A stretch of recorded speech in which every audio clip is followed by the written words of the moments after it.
કળજુગ હળ કળજુગ બાઈ માણો ઉઠીને ખેતરમાં હળ હાકે તો શું થાય ખબર છે ને? હા, આપણા બાપ દાદાઓ કહી ગયા છે કે બૈરું મને હળ હાકે તો સમજવું નક્કી દુકાળ પડે. રૂપા ભાભી ને આ શું સૂજો? ભાભી આ શું માંડવું છે? બહાર નીકળો, ખેતરની બહાર નીકળો. અરે કઈ લાશ શરમ જેવું છે કે નહીં તમને? ભાઈ, મજૂરી કરવામાં શરમ છે નહીં. શરમ તો છે ઓશાળું જીવવામાં.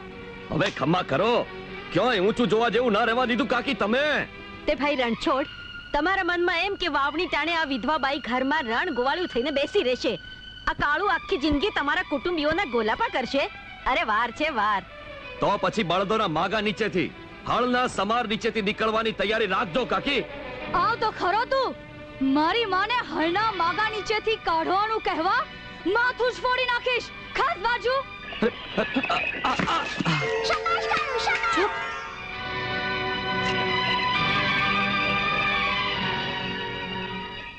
જોયો ને ગાલીબુન, આ તમારી રાજોડીનો વિવાદ જેની જોડે કર્યો છે ને એ આ કાળ મુખો કાળિયો અને તમારી વાલી વેવાણ રૂપલી લાગે છે ને અસલ લોકવરણ જેવા. અવદશા બુન, અવદશા બધુંય કરાવે. હે કોઈની અવદશા પર હસીએ તો પ્રભુ રાજી ન રહે હો માલી બુન. ચપ કા મુખી, જોઈ લીધું ને આ તમારા ભાઈના વાડામાં આ પેલા ભવાયાઓ કેવી ફેરફુદેડી રમે છે. એ તારા જેવી લપોડ શંખ દેરાણી મળી હોય તો બીજું થાય શું? કીધું તો તમે જોઈ લેજો. આ લપોડસંગ દેરાણી હવે હું કરે છે એ.